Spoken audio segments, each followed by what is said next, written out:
तो जय हिंद जय महाकाल प्यारे साथियों, सीडीएस का पेपर डिस्कशन में आपका स्वागत है। आपको पता होगा कि पेपर बहुत ही प्यारा आया हुआ है और फिजिक्स से जैसा कि एक्सपेक्ट किया था सारे के सारे क्वेश्चन नोट्स से आए हुए हैं। मेरे पढ़ाए हुए सारे नोट्स के क्वेश्चन हैं।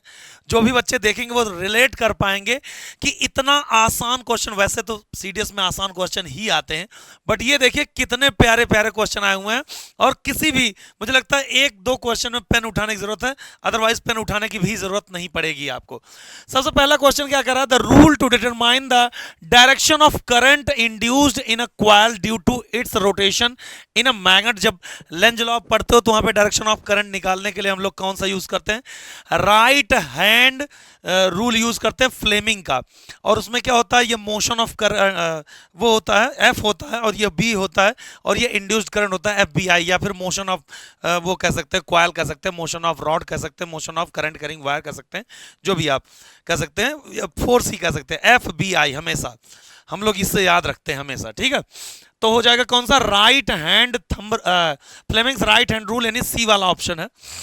क्वेश्चन नंबर 2 बहुत फेमस क्वेश्चन है और ये एवरेज स्पीड में हम एक केस के फॉर्म में पढ़ाते हैं कि अगर कोई ऑब्जेक्ट हाफ डिस्टेंस v1 से कवर करे और बचा हुआ हाफ डिस्टेंस v2 से कवर करे तो उसके एवरेज स्पीड का जो फॉर्मूला होता है 2v1 v2 upon v1 plus v2 होता है।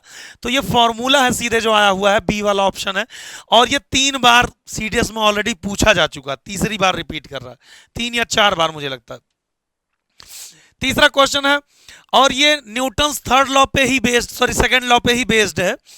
न्यूटन सेकंड लॉ क्या कहता है कि अगर किसी ऑब्जेक्ट पर लगने वाला एक्सटर्नल फोर्स 0 है तो उसका मोमेंटम कंजर्व होगा, लेकिन अगर एक्सटर्नल फोर्स उस पर लग रहा है तो rate of change of momentum के बराबर होगा। इसमें कह रहा है the linear momentum of particle is conserve when the external force acting on body is 0।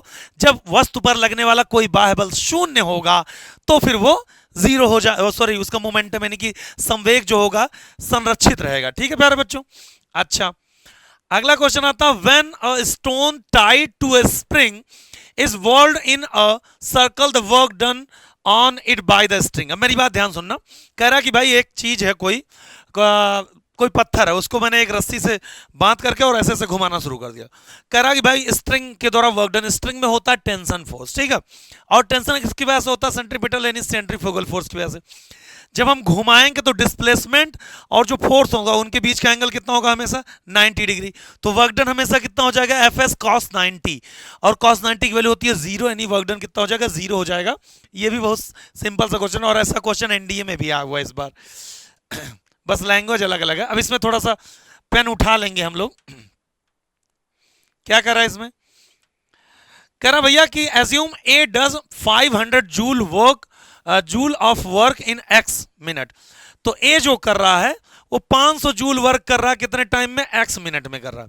और बी जो कर रहा है वो 1000 जूल वर्क कर रहा है 20 मिनट में। कह रहा ए का जो पावर वो P1 है और बी का पावर P2 है। अगर P1 बराबर 2P2 तो एक्स की वैल्यू बतानी है।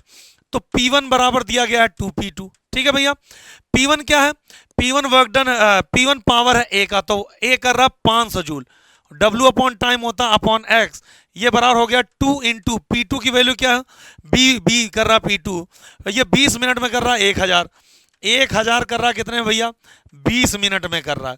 ठीक है, तो 2 से ये 2 कट गया और एक 0 से एक 0 कट गया और ये 2 0 कट गया 2 0 से, तो एक्स की वैल्यू सीधे कितना आ गया, 5 मिनट आ गया। प्यारे बच्चों बहुत सिंपल सा क्वेश्चन है ये, कौन सा ऑप्शन हो जाएगा, बी वाला ऑप्शन हो जाएगा। ये बहुत सिंपल है, power equals to work upon time पे दिया गया है, दोनों का वर्क डन दिया गया है, दोनों का टाइम दिया गया है, एक में टाइम एक्स है उसी की वैल्यू निकालनी है, उसके लिए रिलेशन दिया P1 बराबर 2P2। बहुत सिंपल सा प्यारा सा क्वेश्चन है ना, आराम से कर सकते हैं हम लोग। ये हो गया क्वेश्चन नंबर 5। अच्छा, नीचे तो दूसरे सब्जेक्ट का 10 ही क्वेश्चन टोटल फिजिक्स से आए हुए हैं, तो यह क्वेश्चन नंबर 6 आपको देखने को मिलेगा। करा sound wave travelling at speed of 330 metre per second कह रहा है, प्रोड्यूस 20 क्रस्ट एंड 20 ट्रफ्स। मतलब इसको बोलते हैं, जैसे मान लो ये ऐसे है तो इसको क्रस्ट बोलते हैं और इसको ट्रफ बोलते हैं। ठीक है, और इनके बीच का जो गैप होता है वो लैम्डा होता है, आप सबको पता है। अगर ये 20 दोनों प्रोड्यूस कर रहा, तो कितना लैम्डा हो गया, 20 लैम्डा हो गया। और लैम्डा की वैल्यू ही आपको बतानी है। कह रहा है स्पीड दिया गया, टाइम 0.1 सेकंड, द वेवलेंथ कितना होगा। तो आप सबको पता है स्पीड जो होता है वो फ्रीक्वेंसी इंटू लैम्डा के बराबर होता है। हाल फिलहाल के लिए यहाँ पे टाइम दिया गया है, तो डिस्टेंस इक्वल्स टू क्या होता है, speed into time. Speed into time, distance कितना है 20 इंटू लैम्डा है, और v की वैल्यू कितना है 330 दिया गया है, इंटू t की वैल्यू कितना प्यारा बच्चों 0.1 दिया गया, तो 0.1 ये जीरो खत्म हो गया। अब ये लैम्डा की वैल्यू किसके बराबर हो जाएगा, ये 33/20 हो गया। तो 33 का आधा जो हो जाएगा वो कितना हो जाएगा 17, 17 दूनी 34 होता ना, 16 दूनी 32, 16.5 और अपॉन ये जीरो है यानी 10 है, तो हो जाएगा 1.65। तो 1.65 मतलब कौन सा ऑप्शन हो जाएगा, सी वाला ऑप्शन हो जाएगा। बड़ा ही सिंपल सिंपल क्वेश्चन है ये, मतलब क्लास 9-10 वाले बच्चे फटाफट करते हैं ऐसे क्वेश्चन को, है ना भैया।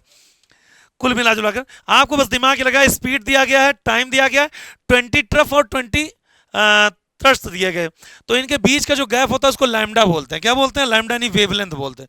बस वही काम करना था, तुरंत आंसर आ जाता है, कुछ करने की जरूरत ही नहीं। अगला क्वेश्चन क्या कह रहा है भैया, an X-ray can be deflected by magnetic field या इलेक्ट्रिक फील्ड। तो आपको पता होगा एक्सरे एक ऐसा इलेक्ट्रोमैग्नेटिक वेव होता है जिस पर कोई चार्ज नहीं होता, जीरो चार्ज होता। और अगर चार्ज नहीं है तो उस पर लगने वाला मैग्नेटिक फोर्स भी जीरो हो जाएगा, इलेक्ट्रिक फोर्स भी जीरो हो जाएगा, तो कोई डिफ्लेक्शन नहीं होगा, नाइदर बाय इलेक्ट्रिक फील्ड और नॉर बाय मैग्नेटिक फील्ड। ठीक है। क्वेश्चन नंबर 8 क्या कह रहा, in a simple astronomical telescope the objective and eyepiece lens. अब देखो यहां पे कह रहा कि भाई कि जो टेलीस्कोप होता है उसमें कन्वर्जिंग लेंस होते हैं, डाइवर्जिंग होते हैं, या पहला कन्वर्जिंग दूसरा। तो चाहे वो टेलीस्कोप हो, चाहे वो फिर क्या नाम है माइक्रोस्कोप हो, दोनों की परिस्थितियों में क्या होता है, चाहे वो ऑब्जेक्टिव लेंस हो चाहे वो आईपीस लेंस हो, दोनों कॉन्वेक्स होता है। और कॉन्वेक्स का मतलब होता है कन्वर्जिंग लेंस होता है। तो कौन सा ऑप्शन हो जाएगा, a convergent lens and a convergent lens, यानी डी वाला ऑप्शन हो जाएगा बेटा, है ना। ठीक है प्यारे बच्चों, जलवा बिखेर दिया होगा आप लोगों ने। और ट्विंकलिंग ऑफ स्टार, तारों का टिमटिमाना, ये एटमॉस्फेरिक रिफ्रैक्शन ऑफ लाइट है। ये बिल्कुल नोट से आया हुआ क्वेश्चन है, और ये क्वेश्चन भी मुझे लगता है चौथे बार रिपीट हो रहा है ना। फिजिक्स वगैरह में क्वेश्चन बहुत रिपीट होते हैं, तो किसकी वजह से होता है, रिफ्रैक्शन ऑफ लाइट की वजह से होता है भैया। ठीक है, कौन सा ऑप्शन हो गया, ये 9th वाला क्वेश्चन का ऑप्शन हो गया बी वाला ऑप्शन। उसके बाद फिर आता है लास्ट क्वेश्चन जो फिजिक्स में पूछा गया, वो क्या है, Van de Graaff generator generates. Van de Graaff generator आप पढ़ोगे इलेक्ट्रोस्टैटिक्स में पढ़ा जाता है, ये हाई पोटेंशियल डिफरेंस क्रिएट करने के लिए किया जाता है। अगर आप मिस्टर बीन देखते हैं तो उसमें आप वैन डे ग्राफ जनरेटर देखने को पाएंगे, अगर ऐसे टच करो तो सारे बाल शरीर के खड़े हो जाते हैं। तो ये हाई पोटेंशियल तो क्रिएट करता है, लेकिन हाई वोल्टेज क्रिएट करता है, लेकिन अल्टरनेटिंग करंट नहीं, ये डायरेक्ट करंट प्रोड्यूस करता है, डीसी करंट प्रोड्यूस करता है। ठीक है, तो कौन सा ऑप्शन आपका हो जाएगा, डी वाला ऑप्शन सही हो जाएगा भैया। तो यही 10 क्वेश्चन फिजिक्स के थे। अब आगे आप बाकी सारे सब्जेक्ट का डिस्कस करेंगे। जय हिंद, जय Mahakal. Hello everyone, welcome to MJS family. Guys आपने देखा होगा सीडीएस का पेपर इस बार हिस्ट्री, पॉलिटी और करंट अफेयर बहुत ही शानदार सेगमेंट रहा है। चलिए अब हम लोग हिस्ट्री के क्वेश्चंस को डिस्कस करते हैं, और बहुत ही बेहतरीन क्वेश्चन इस बार हर बार की तरह।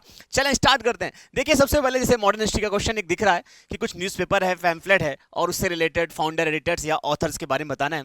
तो देखिए खुद ही अरासू कि इसके जो ऑथर्स कौन है या एडिटर कौन है, तो भैया सीधा सा बात है, इसका होगा ईवी रामास्वामी नाइकर, जिन्हें ठीक है ये इन्होंने साउथ इंडिया में बहुत कई आंदोलन चलाए थे। तो पहले का ए का फोर्थ हो गया, तो अब हम लोग ए का फोर्थ, तो अब सी और डी को बाहर कर देंगे, सी और डी को बाहर कर देंगे। तो इस हिसाब से हमने इनको बाहर कर दिया। अब ये और ये बच रहा है।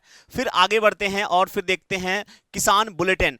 तो किसान बुलेटिन का आंसर है इंदुलाल याग्निक का है, किसान बुलेटिन इंदुलाल याग्निक है, और ये इसका होगा। तो इस हिसाब से ए इसका करेक्ट आंसर हो जाएगा बच्चों। ठीक है, तो अब आप बाकी दो जो बचा है वो देख ही लीजिएगा, क्योंकि जब ये बाहर ही हो गया तो एलिमिनेशन मेथड से हम लोग इसको बाहर कर लेंगे, और इसका करेक्ट आंसर हो गया। आइए आगे बढ़ते हैं, और इसी तेजी के साथ फटाफट क्वेश्चन नंबर 82 हो गया, 83 देखते हैं। 83 देखते हैं इसमें कैसा क्वेश्चन था। बहुत अच्छा, गदर मूवमेंट भाई एकदम बेहतरीन टॉपिक, मतलब यूपीएससी एनडीए सीडीएस का बहुत प्यारा क्वेश्चन है ये। गदर मूवमेंट्स में पूछ रहा है कि कौन सा स्टेटमेंट सही होगा। गदर मूवमेंट से यहाँ पे 83 का क्वेश्चन है कि the Ghadar movement began in the 1930 San Francisco, बिल्कुल सही जवाब है। मूवमेंट सोहन सिंह भाखना ने, बिल्कुल बिल्कुल सही जवाब है। The Ghadar movement took its the name from the weekly Ghadar magazine इनकी आती थी और सेवरल इंडियन लैंग्वेज में। तो इस हिसाब से तीनों ऑप्शन सही हो जाएगा, तो डी इसका करेक्ट आंसर होगा। तो यहां पे डी इसका करेक्ट आंसर होगा। ठीक है, आगे बढ़ेंगे, अगला क्वेश्चन देखेंगे, क्वेश्चन नंबर 84 की तरफ चलेंगे। 84 है क्रोनोलॉजिकली ऑर्डर में अरेंज करना है आपको कि कब कब कहां हुआ, कैसे हुआ, इसको पूरा का पूरा हम लोग यहां पे सारी चीजें देखेंगे। तो देखेंगे सबसे पहले पूना सार्वजनिक सभा कब हुआ था, इंडियन एसोसिएशन कब हुआ था, उसके बाद मद्रास महाजन सभा कब हुआ था। तो पूना सार्वजनिक सभा 1870 के बीच में। यहां पे अगर मैं बात करूं, पूना सार्वजनिक सभा आप कर सकते हैं 1870 के बीच में, मतलब 1870 कह सकते हैं, इसका करेक्ट आंसर होगा। इंडियन एसोसिएशन यहां पे 1876 होगा, 1876 यहां पे इंडियन एसोसिएशन होगा। अब देखिएगा इन दोनों में से अभी तो क्रोनोलॉजिकली ऑर्डर पे हम लोग देखेंगे तो पहला यही आ रहा है। उसके बाद मद्रास महाजन सभा देखेंगे 1884 हो जाएगा, 1884, और बॉम्बे प्रेसिडेंसी एसोसिएशन ये 1885 हो जाएगा। इस हिसाब से हम लोग यहाँ पे सीक्वेंस में अगर देखेंगे तो इसका करेक्ट आंसर ए होगा, यानी कि हमें जो सीक्वेंस लगाना था आप देख सकते हैं 1 2 3 4 इसका करेक्ट क्रोनोलॉजिकल ऑर्डर है। आगे बढ़ेंगे गाइस और फिर अगला क्वेश्चन देखेंगे। यहाँ पे हम लोग और क्या क्या देख सकते हैं। हाँ देखिए, सीधा सीधा पूछा गया है, which one of the following periods has provided the evidence of the plot field at the Kalibangan in Rajasthan, मतलब जूते हुए खेत के हल के साथ जो कालीबंगा के राजस्थान से मिला है वो कौन सा फेज था हड़प्पन सिविलाइजेशन का। तो बेटा अर्ली हड़प्पन पीरियड था, आप सब लोग जानते होंगे अर्ली हड़प्पन पीरियड इसका करेक्ट आंसर होगा। और अप्रॉक्स 2800 बीसी से हम लोग कह सकते हैं 2500 बीसी के आसपास वाला जो फेज था, बीसी के आसपास वाला जो फेज था वही हमारा अर्ली हड़प्पन फेजेस था। ठीक है, तो 2800 से लेकर 25 और 2600 बीसीई के आसपास वाला जो फेज था अर्ली हड़प्पन इसका करेक्ट आंसर हो जाएगा। आगे बढ़ेंगे और नेक्स्ट क्वेश्चन तेजी के साथ देखिए, अभी यहाँ पे हम लोग आपको सारे आंसर करवा दे रहे हैं। 86 आ गया, कंसीडर द फॉलोइंग इवेंट्स। हाँ देखिए, अब ये एक बहुत अच्छा क्वेश्चन है 86 वाला कि कब कौन किसका गठन हुआ था। जैसे आपको मालूम होगा कि मुस्लिम लीग रिजोल्यूशन 1940 में हुआ था, गांधी इरविन पैक्ट मार्च 1931 में हुआ था, डांडी मार्च 1930 में हुआ था, सेकंड राउंड टेबल कॉन्फ्रेंस ये आपका सितंबर से दिसंबर 1931 के बीच में हुआ था। तो इस हिसाब से अगर हम लोग इसका क्रोनोलॉजिकल ऑर्डर देखेंगे तो पहला डांडी मार्च होगा, उसके बाद गांधी इरविन पैक्ट होगा, और फिर सेकंड राउंड टेबल कॉन्फ्रेंस, और फिर मुस्लिम लीग रिजोल्यूशन। तो इस हिसाब से 20 का करेक्ट आंसर हो जाएगा बच्चों, 20 का क्या हो जाएगा, करेक्ट आंसर हो जाएगा। ये चीजें याद रखिएगा, ठीक है, 20 का करेक्ट आंसर हो जाएगा। चले आगे बढ़ते हैं और क्वेश्चन नंबर 87 की तरफ देखेंगे। बहुत अच्छा, ये आपका एंशिएंट हिस्ट्री का क्वेश्चन है। तो यहाँ पे हिस्टोरिकल प्लेसेस और वेल नोन फॉर किस लिए जाना जाता है, गिरनार, रुद्रदामन या सुदर्शन लेक, बिल्कुल सही जवाब है, सुदर्शन लेक इसका करेक्ट आंसर होगा। Cholistan terracotta model of the plough, बिल्कुल सही जवाब है यहाँ पे। और उसके बाद near Mathura Mat headless standing figures of the Kanishka, ये भी सही है। Sannati Ashoka pillar edict in Odisha, ये गलत है बेटा, ये आपका ओडिशा में नहीं कर्नाटका में होगा। ठीक है, ये आपका कर्नाटका में होगा। अब देखिए क्वेश्चन क्या पूछा गया है, how many pairs given if which are correctly matched. तो 3 मैच हो रहे हैं, एक ही नहीं मैच हो रहा है, तो उस हिसाब से हम लोग ऑप्शन देख लेंगे क्या बनेगा। देख लीजिएगा यहां पे 3 मैच हो रहा है, इसका मतलब है कि इसका आंसर सी हो जाएगा। 3 मैच हो रहा है, एक लास्ट वाला मैच नहीं हो रहा है। अब हम लोग क्वेश्चन नंबर नेक्स्ट देखेंगे। क्वेश्चन नंबर यहां पे गाइस 88 क्वेश्चन नंबर देखेंगे, ये आपका विजयनगर एम्पायर से क्वेश्चन है। 88 का क्वेश्चन देखते हैं, विच रेफरेंस टू द अमारा न्याय का सिस्टम, बहुत अच्छा क्वेश्चन है ये। इट वाज इसमें पूछा गया है कि which following statement is not correct, यानी इनकरेक्ट पूछा गया है। It was a major political innovation of the Vijayanagara empire, बिल्कुल सही जवाब है। They were the military commanders in the given territories to govern and collect taxes, ये भी बिल्कुल सही है। They retain part of the revenue for the personal usages and the maintenance the stipulated contingents of the horses and the elephant, ये भी सही है। तो इसका मतलब 3 सही हो गया, और नहीं सही जो होगा यही होगा लास्ट वाला, they were not allowed to use their share, तो यही इसका करेक्ट आंसर हो जाएगा, मतलब इनकरेक्ट जो पूछा गया था डी हो जाएगा। 89 की तरफ बढ़ेंगे और अगला क्वेश्चन बहुत फेमस है, वो खूब लड़ी थी रानी थी, वो झांसी वाली रानी थी, सबको पता है सुभद्रा कुमारी चौहान, इसका करेक्ट आंसर हो जाएगा, बी इसका करेक्ट आंसर हो जाएगा। गाइस आगे बढ़ते हैं और देखो सीडीएस में आपका हिस्ट्री कम से कम 20 क्वेश्चन आपको मिलेगा, पॉलिटी भी आपसे 10 से 15 क्वेश्चन आपको पॉलिटी का मिलेगा, करंट अफेयर्स का भी ऐसा ही वेटेज रहता है, यानी बहुत मजा आने वाली हम लोगों को सीडीएस की क्लासेस में। फिलहाल यहाँ पे देखेंगे अगला question, consider the following statement is Ajanta Ellora गुफाओं के बारे में यहाँ पे पूछा गया है। क्वेश्चन नंबर 90 को हमें यहाँ पे एक एक चीज बहुत अच्छे से देखना होगा कि this art historical site is associated exclusively with Buddhism, और उसके बाद यहाँ पे देखना है कि क्या सिर्फ ये बुद्धिज्म से नहीं भैया, जैनिज्म भी था, हिंदू धर्म में भी था, तो पहला बाहर कर देंगे, ए नहीं होगा, इसको बाहर कर दीजिए जहां जहां से है, ए और सी बाहर हो गया। The Kailasa temple Ellora has been built by the dressed stone and the kiln fired bricks, ये भी गलत है, तो नाइदर वन और नॉट टू, ये दो के दोनों स्टेटमेंट गलत हैं। क्वेश्चन नंबर 91 की तरफ बढ़ेंगे और अगला क्वेश्चन यहाँ रहा, ये रहा आपके स्क्रीन पर, in which one of the following state are the Guntupalli Buddhist cave, Guntupalli भैया आंध्र प्रदेश, ये एकदम फैक्ट और एकदम इजी क्वेश्चन है, हम लोग ने क्लास में इसको डिस्कस किया था और टू दी पॉइंट चीजें आपको मिल जा रही है, तो इसका आंसर आंध्र प्रदेश होगा। और अगला क्वेश्चन देखेंगे, consider the following statement about the Ajanta cave. देखो Ajanta Ellora art and culture वाला सेगमेंट भी बहुत इंपॉर्टेंट है, मॉडर्न हिस्ट्री बहुत इंपॉर्टेंट है, एंशियंट बहुत इंपॉर्टेंट है, मिडेवल से क्वेश्चन लगभग पूछता ही नहीं है, एनडीए सीडीएस दोनों में, अगर आप पेपर उठा के देख लीजिए, ठीक है। और उसके बाद हाँ पॉलिटी से अच्छा खासे क्वेश्चन रहेंगे। फिलहाल हम लोग एक एक चीज कवर करते हैं। अजंता केव पेंटिंग्स के बारे में हमें 92 क्वेश्चन देखना है। The painting depicts yakshas, gandharvas and apsaras, ठीक है। उसके बाद दूसरा क्या रहा है, दी artists have used the technique of the providing multiple perspective, which of the statement given is are correct। अब यहाँ पे आपको बताना है कि दोनों में से कौन सा स्टेटमेंट करेक्ट होगा, ठीक है। तो देखते हैं, the painting despite yakshas, gandharvas and apsaras, बिल्कुल सही जवाब है। The artist have used to the technique of the providing multiple perspective, दोनों के दोनों सही है, इस हिसाब से सी वाला सही हो जाएगा, बोथ 1 एंड 2 इसका करेक्ट आंसर हो जाएगा। तो भैया सी इसका बोथ 1 एंड 2 इसका करेक्ट आंसर हो जाएगा। आगे बढ़ेंगे, अगला क्वेश्चन देखेंगे, नील दर्पण। देखो नील दर्पण आपको पता ही होगा, दीनबंधु मित्रा की है, इन्होंने लिखा था 1860 में, लेकिन क्वेश्चन क्या पूछा गया है, तो was translated into English, English में ट्रांसलेट, ज्यादातर बच्चे ये मार के चले आएंगे, ये गलत है, दीनबंधु मित्रा ने लिखा था ना कि मतलब ट्रांसलेट किया था, तो ट्रांसलेट जेम्स लॉन्ग होंगे, तो इसका आंसर सी होगा बच्चों, सी इसका करेक्ट आंसर है। आप सब लोग आंसर लगा लीजिए, मैच कर लीजिए और फिर मुझे बताइए कि कितने क्वेश्चन आपके सही हो रहे हैं, कमेंट सेक्शन में जरूर बताइएगा आप लोग, ठीक है। और उसके बाद हम लोग क्वेश्चन नंबर 93 हो गया, आइए 94 की तरफ बढ़ेंगे और 94 देखते हैं कौन सा क्वेश्चन है भाई। बहुत ही बढ़िया बढ़िया क्वेश्चन आपको मिलना है, ये देखिएगा, रिवोल्ट ऑफ 1857, बहुत फेवरेट टॉपिक यूपीएससी की, तो रिवोल्ट ऑफ 1857 बहुत अच्छे से हम लोग ने क्लास में कवर कर रखा था, और अभी अपकमिंग क्लासेस में आप लोग देखेंगे किस तरह से इतने मजेदार तरीके से मैं आपको हिस्ट्री, पॉलिटी, करंट अफेयर पढ़ाने वाला हूं कि मजा आ जाएगी, कहते हैं मजे को मजा आ जाएगा। चलो फिलहाल reference to the revolt of 1857, consider the following statement, Shah Mahal mobilize the people of the Bharuch region of the Uttar Pradesh and capture the bungalow of an Englishman and converted into a hall of justice, बिल्कुल सही जवाब है। और इस हिसाब से दूसरा है, गुनु was a co leader of the Singhbhum region of the Chota Nagpur, तो इसका करेक्ट आंसर 94 का हो जाएगा, सी हो जाएगा, 94 का सी इसका करेक्ट आंसर होगा, यानी कि दोनों के स्टेटमेंट 1 एंड 2 इसका करेक्ट है।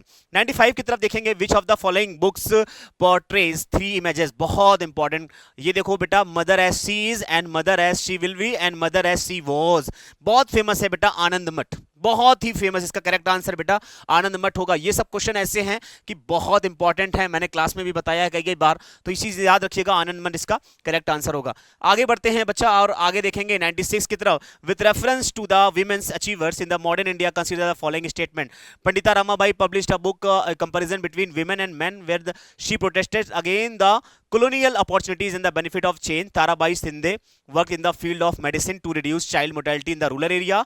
Sarojini Naidu led a delegation to London to demand for female franchisees. ये तीसरा वाला ही सही लग रहा है, तो आप इस हिसाब से देख सकते हैं यहाँ पे, तो पूछा गया है कितने आंसर इसमें सही हैं, तो तीसरा वाला सही है, तो ओनली 1 लगाएंगे, नॉट ओनली, ये देखिए 3 मत लगाइएगा, तीसरा वाला सही है, पहला दूसरा गलत है, ठीक है। तो इस हिसाब से ओनली 1 यहाँ की ये वाला सही होगा, लेकिन इसमें आंसर ये होगा, बहुत ध्यान से करिएगा, कंफ्यूज मत होइएगा, ठीक है। आगे बढ़ते हैं और क्वेश्चन नंबर 97 की तरफ बढ़ते हैं भैया। क्वेश्चन 97, द सन्निकाटा साल्ट वर्ग, ये देखो आ गया आपका साल्ट सत्याग्रह, डांडी मार्च, ठीक है। Known as salt Satyagraha is located in Gujarat, Tamil Nadu, Kerala, Karnataka, Karnataka में है, जैसा कि मैंने बताया था, ठीक है। 1930 डांडी मार्च, बहुत इंपॉर्टेंट क्वेश्चन, 2 क्वेश्चन तो आप लोग ऐसे ही देख सकते हैं डांडी मार्च से, ठीक है। अगला क्वेश्चन है, the Kalaram temples known for the temple entry movements in the early 20th century is located in which state, आपको मालूम होना चाहिए कि महाराष्ट्र, नासिक में है, ये नासिक यानी महाराष्ट्र, ठीक है। तो इसका करेक्ट आंसर ए हो जाएगा, इसका करेक्ट आंसर बेटा महाराष्ट्र हो जाएगा, ये याद रखिएगा। चलें क्वेश्चन नंबर 99 की तरफ बढ़ते हैं और यहां पे देखेंगे, मातागिनी हाजरा एंड द लक्ष्मण नायक, बहुत इंपॉर्टेंट क्वेश्चन। याद करिए जब मैंने क्विट इंडिया मूवमेंट पढ़ाया था वहां पे इनका नाम मैंने बताया था। तो देखिए इसका, देखिए बारदोली सत्याग्रह नहीं, नॉन कॉपरेशन मूवमेंट अभी बोला मैंने क्विट इंडिया मूवमेंट के दौरान, तो क्विट इंडिया मूवमेंट के दौरान ये इसका करेक्ट आंसर हो जाएगा। ठीक है, सारे बच्चे आंसर लगाते चलिएगा, बहुत मजा आने वाली है अपकमिंग क्लासेस में हम लोगों के। और क्वेश्चन नंबर 99 के बाद 100 है हमारा, और ये लास्ट क्वेश्चन होगा मतलब हिस्ट्री का, with reference to the history of India the work कोपिकी इज एसोसिएटेड विद। देखो कोपिकी की बात करें तो ये कॉइन्स होगा वैसे तो, ठीक है, लेकिन एक वर्ड है कोपई, कोपई करके अगर आ जाएगा तो लैंड मेजरमेंट होगा, और इसका आंसर वैसे तो कॉइन्स होगा। ठीक है, ये सारी चीजें आप लोग याद रखिएगा। अब हम लोग आगे बढ़ते हैं और पॉलिटी के क्वेश्चंस भी सॉल्व कर लेते हैं। पॉलिटी बहुत इजी थे, हिस्ट्री तो थोड़ा सा मॉडरेट टू टफ लेवल हो जाता है, कुछ क्वेश्चन बहुत इजी थे लेकिन मॉडरेट कह सकते हैं, टफ नहीं कह सकते, लेकिन पॉलिटी तो बहुत ईजी आती है। पॉलिटी देखो भैया कहाँ गया, क्वेश्चन नंबर 11, एक सेकंड रुकिएगा बस आप लोग, और पॉलिटी भी हम लोग सॉल्व कर लेते हैं बहुत बढ़िया मजेदार तरीके से, आप भी देखेंगे एकदम लल्लन टॉप। ठीक है, उसमें हिस्ट्री के भी क्वेश्चंस मिल जाएंगे, बीच में कुछ क्वेश्चन हिस्ट्री के हैं, हिस्ट्री के क्वेश्चन 20 कम से कम मिल रहे हैं इस बार। ठीक है, चले अब, हाँ, और हम लोग देखेंगे क्वेश्चन नंबर 11 आ गया हमारा, पॉलिटी है, और ये रहा आपके स्क्रीन पर। बच्चा लोगों बहुत मजेदार तरीके से आप आंसर करिए, चलिए बताइएगा। देखिए अब ये पॉलिटी तो कह सकते हैं, लेकिन कहीं ना कहीं ये मतलब ऐसा क्वेश्चन है कि आपको मिसलिनियस पार्ट हम कह सकते हैं कि कौन सा कब हुआ था, जैसे सिमला एग्रीमेंट कब हुआ था, 1972 में हुआ था, इंडिया फर्स्ट न्यूक्लियर टेस्ट 1974 में हुआ था, सार्क समिट, आगरा समिट कब हुआ था इंडिया पाकिस्तान के बीच में, 2003 में हुआ था, फिर सार्क कब हुआ था। तो इस हिसाब से हम लोग सारे के सारे चीजें यहाँ पे एज इट इज लगा लेते हैं। ठीक है, तो इसका अगर आप देखेंगे तो 1972, 1974, 1985 और हमारा, उसके बाद लास्ट में है 2001 में Agra summit between India and Pakistan. तो उस हिसाब से हम इसका करेक्ट आंसर ढूंढें तो सबसे पहले 1972 से हम लोग शुरू करेंगे। तो पहला 1 वाला कहाँ गया और उसके बाद 4 वाला, तो इस हिसाब से सी इसका करेक्ट आंसर निकल के आ रहा है। देखो पहला और फिर 4, तो 1 और 4 कहीं दिख रहा है, तो 1 3 है, 4 1 है, 1 4 यहां पे है, तो इसके हिसाब से सी इसका करेक्ट आंसर हो जाएगा। ठीक है बच्चों, तो आइए क्वेश्चन नंबर 12 की तरफ बढ़ेंगे, और क्वेश्चन नंबर 12 ये रहा, Which one of the following features is the correct about the first past the post system? बहुत इजी क्वेश्चन है, मैंने बताया था जब इलेक्शन में पढ़ा रहा था, खासकर प्रेसिडेंट पढ़ा रहा था, तो वहाँ पे प्रोपोर्शनल रिप्रेजेंटेशन सिस्टम के बारे में मैंने बात किया था, वहाँ पे मैंने बहुत सारे इलेक्शन के बारे में बात किया था, और फर्स्ट पास दी पोस्ट सिस्टम यानी जो ज़्यादा वोट पाएगा वो जीत जाएगा, तो मेजोरिटी प्रूफ करने की जरूरत नहीं होती है, तो इसका आंसर बेटा ए हो जाएगा। ए कैंडिडेट हु विंस में not get the majority of votes. Okay, अगर आप एक वोट से भी जीतते हैं तो आपको जीत डिक्लेयर कर दी जाएगी, जैसे इस समय हमारे यहाँ लोकसभा और राज्यों के विधानसभा के इलेक्शन ऐसे ही होता है। अगर मान लीजिए फॉर एग्जाम्पल किसी ने 10 वोट पाया और अगला 9 पा रहा है, तो अब ठीक है, तो 10 वाला जीत जाएगा, एक ही वोट से जीतेगा लेकिन जीत जाएगा, तो इस तरह से ये इसका ए इसका करेक्ट आंसर हो जाएगा। सब याद रखिएगा, ए इसका करेक्ट आंसर हो जाएगा। ठीक है बच्चों, चलें 13 की तरफ बढ़ेंगे, अगला क्वेश्चन हम लोग 13 देखेंगे। हाँ, ये थोड़ा सा अच्छा क्वेश्चन है, इसको बहुत ध्यान रखिएगा। जैसे हमारे यहाँ अगर हम बात करें यहाँ पे कि आप देख सकते हैं कि कौन आर्टिकल 370 जैसे कश्मीर के बारे में था, एबॉलिश कर दिया गया, तो 371 से इस बार क्वेश्चन पूछ लिया गया है। तो 371 अगर आपसे पूछा जाए महाराष्ट्र गुजरात वाला है, तो इसका करेक्ट आंसर यहाँ पे महाराष्ट्र गुजरात हो जाएगा। आर्टिकल 370 इसका मतलब ए का दूसरा, तो ए का दूसरा देखिए सी और डी में होगा। ठीक है, उसके बाद आर्टिकल 371 ये नागालैंड से रिलेटेड है। ठीक है, उसके बाद यहाँ पे ये असम हो जाएगा और ये गोवा हो जाएगा। अब मिला लीजिए, इसको बाहर कर दिया हमने, इसको बाहर कर दिया, इसको बाहर कर दिया, तो ये इसका करेक्ट आंसर हो जाएगा। ठीक है, ये इसका करेक्ट आंसर हो जाएगा। बहुत इजी क्वेश्चन था, बहुत ज्यादा दिमाग लगाने की जरूरत नहीं थी, एकदम फैक्चुअल क्या था। बात अलग है कि क्वेश्चन 4 पूछ लिए थे लेकिन था मजेदार। देखो भैया, constituent which of the following statement as per the constitution of India is are correct. अब आप मुझे बताइएगा कॉन्स्टिट्यूशन के हिसाब से कौन सा यहाँ पे स्टेटमेंट करेक्ट है। ठीक है, तो बहुत ध्यान से देखिएगा। Provision for the reservation of the seat women in the Lok Sabha and the Rajya Sabha has been made vide 16th amendment of the constitution. देखो 106वां कॉन्स्टिट्यूशन अमेंडमेंट एक्ट 106 लोकसभा में तो था, लेकिन क्या राज्यसभा में था? नहीं नहीं, इसको बाहर करिएगा।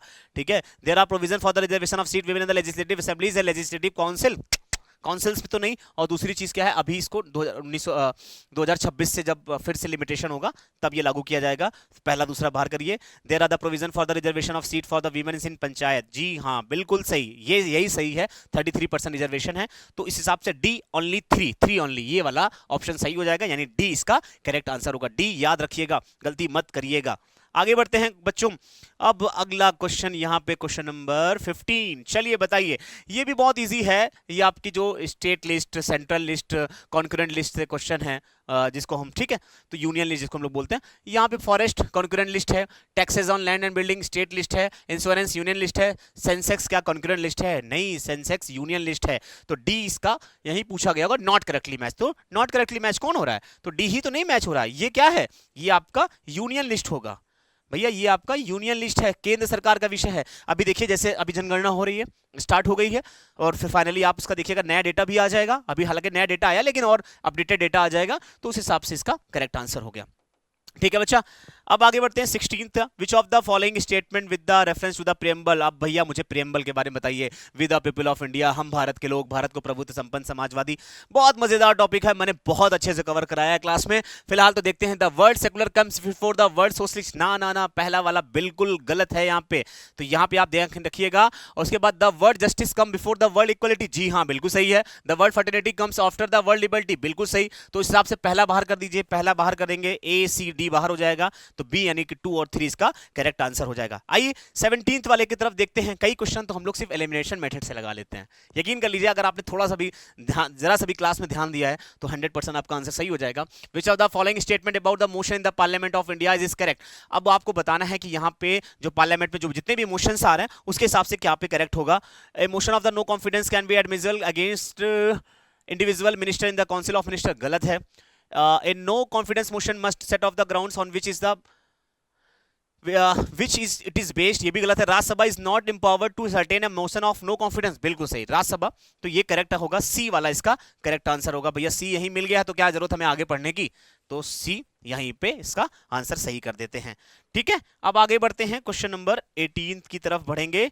और 18 उसके बाद हम लोग, हाँ चलिए, पार्ट 4A क्या है? लो भैया, ये तो एकदम हलवा, इसको मतलब कुछ करना ही नहीं। फंडामेंटल ड्यूटीज, फंडामेंटल ड्यूटीज मतलब बिल्कुल मत सोचो, बिल्कुल। पार्ट 1 जैसे मैंने बताया, इंडियन इट्स यूनियन है। पार्ट 2 आर्टिकल 5 to 11 सिटीजनशिप है। पार्ट 3 12 से 35 हमारा फंडामेंटल राइट्स है।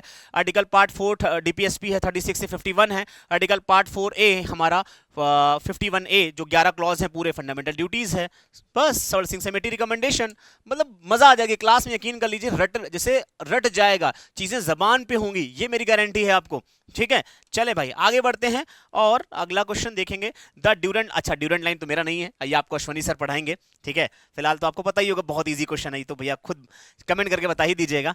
Consider the following social movement. देखो, अब ये हिस्ट्री, पॉलिटी नहीं कह सकते, हिस्ट्री कह सकते हो कि चिपको मूवमेंट कब हुआ था। बारदोली आपको पता ही होगा कब हुआ था। सत्यशोधक समाज कब हुआ था? सत्यशोधक समाज ज्योतिबा बाई फुले वाला है। यहाँ पे बिल्कुल एक एक क्वेश्चन बिल्कुल अच्छे से यहाँ पे ध्यान रखिएगा। ठीक है, अब क्या है, सबसे पहले सत्यशोधक समाज की स्टैब्लिशमेंट हुआ था, और उसके बाद फिर हम लोग बारदोली 1928 में जाएंगे, और फिर चिपको 1973 के आसपास का मूवमेंट था। तो इस हिसाब से हम लोग देखेंगे तो तीसरा दूसरा पहला मतलब सी वाला इसका करेक्ट आंसर हो जाएगा। सी वाला इसका करेक्ट आंसर हो जाएगा। आगे बढ़ते हैं क्वेश्चन नंबर, हाँ अब मुझे बताइए, ताशकंद समझौता क्या था? सबको पता है, इंडिया और पाकिस्तान के बीच में हुआ था। ठीक है, इंडिया लाल बहादुर शास्त्री और उस समय पाकिस्तान के आई थिंक यूसुफ अली थे शायद। ठीक है, तो बिटवीन इंडिया एंड पाकिस्तान के बीच में हुआ था, ये तो सबको पता होगा, ताशकंद समझौता। इसको हटा दीजिए, मतलब आंसर बी होगा। और फिर 22 की तरफ बढ़ेंगे। इसमें अभी लिस्ट, हाँ ये क्वेश्चन अभी जो हमारी लिस्ट है, खासकर लैंग्वेज वाली 8 शेड्यूल, उसमें पूछा गया Mainpuri, Gondi, Nepali, Dogri, constitution of India is not, यानी तो अभी गोंडी नहीं हुई है, बल्कि मैनपुरी, नेपाली, डोगरी है, तो ये इसका करेक्ट आंसर होगा। ठीक है, अब देखते हैं, आगे बढ़ते हैं, क्वेश्चन नंबर 23 की तरफ बढ़ेंगे। Which of the following be considered as a part of the ancient Indian smriti literature. स्मृति साहित्य की बात हो रही है, तो पुराण, रामायण और कल्पसूत्रास और वेदास। तो बहुत ही अच्छा, 23 क्वेश्चंस को यहाँ पे देखेंगे तो भाई देखिएगा, पुराण, रामायण, कल्पसूत्र, ये तीनों जरूर स्मृति लिटरेचर हैं, लेकिन करेक्ट कोड पूछा गया है, तो उस हिसाब से वेदास तो नहीं होगा, तो 1 2 3, तो ए इसका करेक्ट आंसर हो जाएगा। 23 का ए करेक्ट हो जाएगा। चलिए 24th बहुत इजी, ये तो आप जनरल नॉलेज का क्वेश्चन है बेटा, कि पहली इंडिया की फर्स्ट वीमेन चीफ मिनिस्टर सुचिता कृपलानी यूपी में थी, ये तो सब बच्चों को पता होगा। 24 का बी करेक्ट आंसर है। आइए इसका लास्ट क्वेश्चन हम लोग देख लेते हैं, और आज का 25th क्वेश्चन नंबर है हमारा, और ये लास्ट है, तो हिस्ट्री पॉलिटी पूरा कवर हो गया। तो अब आप देखिएगा यहाँ पे कि कह सकते हैं Rajagopalachari was the first recipient of the Bharat Ratna. देखो इनके साथ सिर्फ इन्हीं को नहीं मिला था, वन ऑफ द फर्स्ट हम कह सकते हैं, इनके साथ और भी लोगों को मिला था, तो पहला वाला गलत हो जाएगा। Pandit Deendayal Upadhyay initiated the concept of the integral humanism, दूसरा बिल्कुल सही आंसर होगा। तो इस हिसाब से 2 ओनली करेक्ट है। तो इस तरह से बच्चों देखिएगा हिस्ट्री और पॉलिटी, तो हम लोग देख सकते हैं कम से कम 20 से 21 क्वेश्चन हिस्ट्री के, और फिर 14-15 क्वेश्चन हम लोग ने पॉलिटी के करे। तो उस हिसाब से टोटल ओवरऑल वेटेज की तरफ जाएंगे, 35 क्वेश्चन हिस्ट्री और पॉलिटी का है, तो मजा आने वाली है। तो फिर हम लोग चले मिलते हैं नेक्स्ट क्लास में। थैंक यू, जय हिंद। सो बेटा देखो यहाँ पे केमिस्ट्री के हम क्वेश्चंस देखने वाले हैं, बेहतरीन तरीके से देखेंगे कौन कौन से क्वेश्चन किस तरह से आए हैं, उनमें कौन से लॉजिक लगने थे और कौन से क्वेश्चन को हमको कैसे अप्रोच करना था। बहुत सिंपल सिंपल सी बातें हम लोग करेंगे। तो मेरे भाई पहला क्वेश्चन क्या दिया हुआ है देखोगे यहाँ पे, तो बोला गया है which one of the following statement is not correct for benzene. मेरे भाई बेंजीन के लिए कौन सा स्टेटमेंट करेक्ट नहीं है। तो अब तुमको पता है यार कि बेंजीन जो होता है वो कैसा होता है। भाई बेंजीन को अगर देखोगे तो यहां पर इस तरह से तुमको क्या दिखेगा, alternate double and triple bond होता है, डीलोकलाइजेशन ऑफ पाई बॉन्ड होता है इसमें, या हम बोलते हैं कि आपको ये स्ट्रक्चर इस तरह का भी देखने को मिलता है। मेरे भाई इसको ऐसे देखोगे तो इस तरह का स्ट्रक्चर भी आपको देखने को मिलता है, ये रेजोनेंस इफेक्ट भी शो करता है। ये सारी चीजें हमको बेंजीन के बारे में पता है। अब देखो यहां पर क्या दिया हुआ है, अगर आप इस क्वेश्चन को देखते हो तो बोला गया है each carbon form sigma bond with other 2 carbon atom with a bond angle of 120 degree. यार ये तो बात बिल्कुल सही है, मतलब ये वाला सही है तो ये वाला यहां पर सही है, बट हमारे लिए गलत हो जाएगा। नेक्स्ट बात करते हैं हम, delocalisation electron creates a symmetrical cloud. अब देखो यार यहाँ डीलोकलाइजेशन ऑफ इलेक्ट्रॉन हो रहा ना बेटा जी, जहां पे डीलोकलाइजेशन ऑफ पाई बॉन्ड होता है तो वहां पे इलेक्ट्रॉन का डीलोकलाइजेशन तो होगा ही होगा, तो ये भी सही है। अब बात करेंगे हम, the length of carbon and carbon bond is intermediate between single and double bond. बिल्कुल सही बात है मेरे भाई, क्योंकि आपको देखने को मिलता है ऑल्टरनेट डबल बॉन्ड होते हैं यहाँ पे, तो 3 सही है, मतलब गलत क्या हो जाएगा मेरे भाई, डी वाला हो जाएगा। समझे बात। चलो नेक्स्ट की बात करते हैं भाई। नेक्स्ट क्वेश्चन क्या पूछा गया तुमसे, बोला गया है इसमें which one of the following is not a nitrogen fertiliser. अब तुम समझो यहां पे, पता है क्वेश्चन इतना ज्यादा सिंपल था, इतना सिंपल था कि अगर तुमने इसमें लॉजिक भी नहीं लगाया है और तुमको बहुत थोड़ी सी बात पता है, बहुत थोड़ी सी नॉलेज है इसके बारे में, तो वो कुछ नहीं पता है इसके बारे में, तब भी तुम इस क्वेश्चन को बहुत इजीली कर ले जाओगे। क्या क्यों कर ले जाओगे, क्योंकि मेरे भाई अगर तुम तीसरा वाला ऑप्शन देखोगे ना, तो यहाँ पे नाइट्रोजन जो पाई जा रही है वो किस फॉर्म में पाई जा रही है बेटा, ये मॉलिक्यूलर फॉर्म में नाइट्रोजन पाई जा रही है, केवल ओनली नाइट्रोजन तुमको देखने को मिलता है। जहां पर नाइट्रोजन फर्टिलाइजर की बात की गई है मेरे भाई, वहां पर सल्फेट है, या तुम बोलोगे नाइट्रेट है, या कार्बोनेट है, इन सब फॉर्म में पाया जाएगा ना, ये भाई मिक्स फॉर्म में पाया जाएगा, कंबाइंड फॉर्म में पाया जाएगा। बट यहां पर ये कैसे पाया जा रहा है, यहां पर ये बिल्कुल अलग पाया जा रहा है, तो हम क्या बोलेंगे, आंसर क्या हो जाएगा, सी वाला हो जाएगा। समझ में आ गई बात। चलो नेक्स्ट की बात करते हैं। अब तुमको पता है यार, देखो ये वाला जो ऑप्शन है, ये वाला क्वेश्चन जो है ना, ये बिल्कुल फैक्ट बेस्ड क्वेश्चन। अब तुमसे क्या पूछा गया है मेरे भाई, बोला गया है which one of the following generally electronic configuration correctly represents a transition metal element. अब देखो ट्रांजिशन एलिमेंट मेटल कौन से हैं, अगर तुम देखोगे यहाँ पहली बार ट्रांजिशन एलिमेंट जो होते हैं मेरे भाई, ये कौन से होते हैं, ये डी ब्लॉक के एलिमेंट्स होते हैं। और डी ब्लॉक के एलिमेंट कहने का मतलब क्या है, अगर आप पीरियोडिक टेबल बनाते हैं तो यहाँ पर इस तरह से पीरियोडिक टेबल बनती है यहाँ पे, और यहाँ वाले जो एलिमेंट होते हैं 3 to 12, अगर आप देखोगे यहाँ पर तो मेरे भाई ग्रुप 3 से लेकर के ग्रुप 12 तक के एलिमेंट्स जो होते हैं उनको हम क्या बोलते हैं, उनको हम बोलते हैं ट्रांजिशन एलिमेंट्स। ठीक है, और ट्रांजिशन एलिमेंट का अगर तुम जनरल इलेक्ट्रॉनिक कॉन्फ़िगरेशन देखते हो ना, तो जनरल इलेक्ट्रॉनिक कॉन्फ़िगरेशन क्या आता है मेरे भाई, यही आता है ना, n-1d 1 to 10 s 0 to 2। समझ में आ गई बात। तो क्या हो गया भाई, सिंपल। अब देखो ये वाला क्वेश्चन जो है मेरे भाई, ये कैसा है, ये फैक्ट बेस्ड क्वेश्चन है। अब इस फैक्ट बेस्ड क्वेश्चन में हमको दिमाग नहीं लगाना है मेरे भाई। क्या दिमाग लगाओगे इसमें, अब ये होता है। अब अगर मैं तुमसे बोलूं कि एल्कीन का, एल्केन का, एल्काइन का जनरल फॉर्मूला, अगर आप एल्केन का बोलेंगे CnH2n होता है, CnH2n+2 होता है। अगर आप एल्कीन का बोल रहे हो CnH2n होता है, अगर आप एल्काइन का बोल रहे हो CnH2n-2 होता है।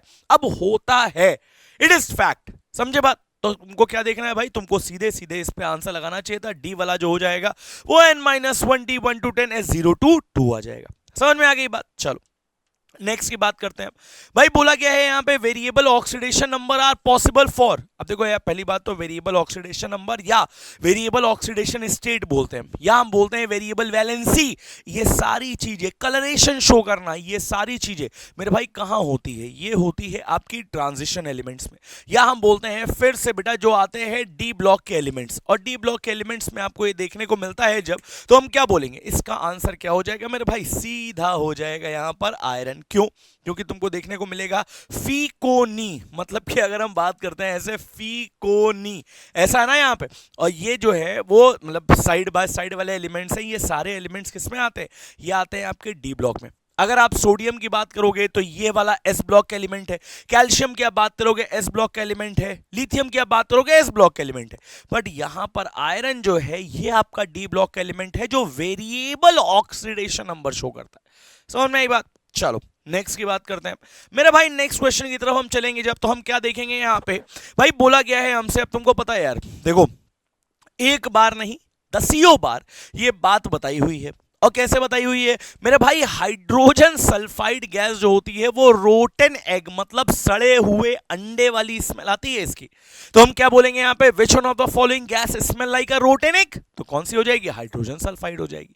समझ में आ गई बात? तो आंसर क्या हो जाएगा? बी वाला। गड़बड़ मत करना, बी वाला आंसर है, बी वाला। चलो नेक्स्ट की बात करते हैं। अब देखो यहां पर अगर मैं बोलूं इसको, तो यार ये वाला क्वेश्चन जो बच्चा नहीं कर पाया ना, उसने अपने साथ बहुत ज्यादा धोखा किया। मतलब उसने कभी भी केमिस्ट्री को ध्यान से नहीं पढ़ा है, और केमिस्ट्री को अगर थोड़ा सा ध्यान से, भाई थोड़ा सा ध्यान से अगर पढ़ा होता, देन 100% इस क्वेश्चन को आप अटेम्प्ट कर पाते हो। आप, मुझे पता है, मैं तो कह रहा हूं कि कर लेते, बट आपने किया है और आपने सही किया है। देखो यार, इसको दो तरह से देख सकते हैं। कैसे भाई? यहां पर सबसे पहले है BaSO4, और नीचे जो एरो लगा हुआ है हमको बता रहा है प्रेसिपिटेट बन रहा है इसका। और तुमको बताऊं मैं कि ये BaSO4 का प्रेसिपिटेट जो बनता है ना, ये व्हाइट कलर का बनता है। और सेम एज इसी तरीके की एक रिएक्शन और है जो NCERT में दी हुई है। क्या है रिएक्शन भाई? रिएक्शन है Na2SO4 और प्लस में BaCl2। और तुमको देखने को मिलता है यहां पर क्या बनता है? यहां पर बनता है BaSO4 और क्या बनता है मेरे भाई? 2NaCl बनता है। अब जैसे यहां पे 2NaCl बना है, सेम एसिड यहां पर KCl बना दिया गया है। सेम एसिड यहां पर देखते हो K2SO4 है, यहां पर Na2SO4 है। समझे बात? और ये किसका एग्जांपल है मेरे भाई? ये एग्जांपल है डबल डिस्प्लेसमेंट रिएक्शन का। क्यों? क्योंकि डबल डिस्प्लेसमेंट रिएक्शन में डबल आयन एक्सचेंज होता है। अब तुम देखोगे यहां पर तो बेरियम सल्फेट जो बना है वो बेरियम क्लोराइड है, और बेरियम क्लोराइड यहां पे इसको रिप्लेस किया, मतलब इसने इसको रिप्लेस किया और इसकी जगह पे ये चला गया, इसकी जगह पे ये चला गया। जैसे आप बोलते हो, अगर आपने A प्लस बी, या आप इस तरह से ना देख करके मेरे भाई अगर इसको ऐसे देखोगे, यहां पे कैसे देखोगे? यहां पे आपने बोला AB प्लस CD, और यहां पर आप बोल रहे हो कि ये क्या बन गया? ये मेरे भाई AC प्लस BD बन गया। समझे बात? इस तरह की रिएक्शन आपको देखने को मिलती है डबल डिस्प्लेसमेंट रिएक्शन। और याद रखना कि मेरे भाई डबल डिस्प्लेसमेंट रिएक्शन के बहुत सारे एग्जांपल्स न्यूट्रलाइजेशन रिएक्शन में भी काम आते हैं, और बहुत सारे एग्जांपल हैं जो आपको देखने को मिलते हैं प्रेसिपिटेशन रिएक्शन के भी हैं। समझे बात? तो आंसर क्या हो गया? डी वाला। गड़बड़ मत करना। चलो भाई देखो, इसके बाद वाला क्वेश्चन जो है बहुत ही ज्यादा लीचड़ों वाला क्वेश्चन है। और क्या बोला गया है आपसे भाई? इसमें मैंने तुमको एक चीज याद कराई थी। क्या याद कराई थी? याद ये कराया था कि भैया dear King Philip please, dear King Philip, ना डियर किंग फिलिप प्लीज नहीं है मेरे भाई, dear King Philip come over for good soup. यही है, जिसमें domain, kingdom, phylum, class, order, family, genus, species. अब यहां पर तुम देखोगे तो मेरे भाई कैसे आ रहा है? यहां पे देखो, phylum, class, order, family, genus, species. यही है कि नहीं है? तो आंसर क्या हो जाएगा मेरे भाई? डी वाला हो जाएगा। समझे बात? चलो नेक्स्ट की बात करते हैं। अब नेक्स्ट की बात करेंगे हम तो बेहतरीन, लाजवाब, लल्लन टॉप तरीके से हम लोग कैसे देख रहे हैं यहां पे भाई? बोला गया है यहां पर, क्या बोला गया है? बोला गया है which one of the following is an example of airborne disease. कौन सी ऐसी है जो भैया हवा के थ्रू फैलती है? और हवा के थ्रू फैलने वाली बात भाई, मलेरिया तो मच्छर काटने से होता है, हवा के थ्रू नहीं होता है। डेंगू मच्छर के थ्रू होता है। कॉलरा जो होता है वो पानी से फैलने वाली, मतलब वाटर बॉर्न डिसीज है। और यहाँ पे ट्यूबरकुलोसिस, टीबी को देखोगे तो बोला जाता है ना कि भाई टीबी जिसको हो उसके आसपास में जब वो छींके या खांसे तो उस टाइम पे उसको ऐसे क्या बोलते हैं भाई, रुमाल रख लेनी चाहिए। ठीक, तो हम क्या बोल रहे हैं, वो एयर में जा रहे हैं पार्टिकल, वो एयर बॉर्न है। तो हम क्या बोलेंगे, आंसर क्या हो जाएगा, टीबी या ट्यूबरकुलोसिस। और मेरे भाई इसका जो बैक्टीरिया होता है वो कौन सा होता है भाई, बैक्टीरिया जो होता है वो होता है यहाँ पे Mycobacterium, Mycobacterium, Mycobacterium tuberculosis, Mycobacterium tuberculosis. समझ में आ गई बात। चलो अब देखो क्या बात कर रहे हैं मेरे भाई, फिर से देखेंगे हम लोग और नेक्स्ट की तरफ चलेंगे हम लोग। तो बेहतरीन लाजवाब लल्लन टॉप तरीके से हम लोग आ गए हैं यहाँ पे। क्या बोला गया है हमसे बोला गया है what are the 4 human blood type in ABO blood group. तो अब तुमको पता है भाई, ए होता है, बी होता है, AB होता है और O होता है, 4 ही होते हैं और नहीं। हाँ, RH के बेसिस पे अगर देखा जाए तब A पॉजिटिव A नेगेटिव या B positive B negative, AB positive AB negative, O positive O negative होता है, बट यहां पर तो नहीं है ना RH वाली बात। तो हम क्या बोलेंगे, AB और O। तो हम कैसे बोलेंगे यहाँ पे, AB और O। समझे बात, कितना सिंपल सा था। चलो नेक्स्ट की बात करते हैं। अब नेक्स्ट की बात करेंगे हम, तो हमसे क्या बोला गया है मेरे भाई, बोला गया है यहाँ पे विच one of the following is not a part of male reproductive system in human being. Human being के मेल रिप्रोडक्टिव सिस्टम में कौन सा पार्ट नहीं है। तुमको पता है भाई, प्रोस्टेट ग्लैंड होती है और इसके साथ में याद करो seminal gland, bulbo urethral gland, ये बताया हुआ था। प्रोस्टेट ग्लैंड तो है, टेस्टिस तो है, इसके बाद स्क्रूटम तो पाउच लाइक स्ट्रक्चर होता है बाहर वाला, है ना, डायग्राम से बताया हुआ था। तो हम क्या बोलेंगे, सर्विक्स नहीं है। क्यों नहीं है, क्योंकि अगर आप फीमेल रिप्रोडक्टिव पार्ट को देखोगे ऐसे, तो यहां पर आपको इस तरह से बना देंगे आप। यहां पर आ गया ओवरी और यहां पर आप देखोगे तो ये पोर्शन ऐसे आकर के आता है, नहीं आता है, आता है ना। और यहां पर देखोगे तो यूट्रस खत्म होगा और यूट्रस खत्म होने के बाद ही स्टार्ट हो जाता है आपका सर्विक्स। समझ में आ गई बात। तो हम क्या बोलेंगे, ये फीमेल रिप्रोडक्टिव ऑर्गन का पार्ट है, मेल का नहीं है। चलो नेक्स्ट की बात करेंगे अब, और नेक्स्ट की बात करेंगे हम, तो भैया हमसे क्या बोला गया है, ये देखो भाई, बहुत ही ज्यादा बेकार, बहुत ही ज्यादा सिंपल, बहुत ही ज्यादा ऐसा क्वेश्चन जो आपको छोड़ने के लिए सोचना भी नहीं चाहिए था। तो हम क्या बोल रहे हैं यहाँ पे, बोला गया है which of the following are the different part of human brain. 3 ही होते हैं, 4 मिड ब्रेन और हाइंड ब्रेन। तो 4 ब्रेन, मिड ब्रेन और हाइंड ब्रेन। सिंपल सा क्वेश्चन है, समझे बात। इतना सिंपल सा क्वेश्चन यार पूछा गया, मतलब बताओ इस क्वेश्चन, इस लेवल के क्वेश्चन सीडीएस में आ रहे हैं और तुम कह रहे हो यार सीडीएस टफ है। समझे बात। चलो नेक्स्ट की बात करते हैं, और नेक्स्ट की बात करेंगे मेरे भाई। तो हम कैसे देखेंगे, यहाँ पे बोला गया है हमसे कि टूथ एनिमल किसका बना होता है। तो मेरे भाई टूथ एनिमल किसका बना होता है, तुमको पता है ये बना होता है मेरे भाई कैल्शियम फॉस्फेट का। भाई कैल्शियम डिपोजिशन होता है, कैल्शियम फॉस्फेट का डिपोजिशन होता है, और तुमको देखने को मिलेगा बढ़िया टूथ एनिमल जो होता है वो बिल्कुल हार्डेस्ट हो जाता है।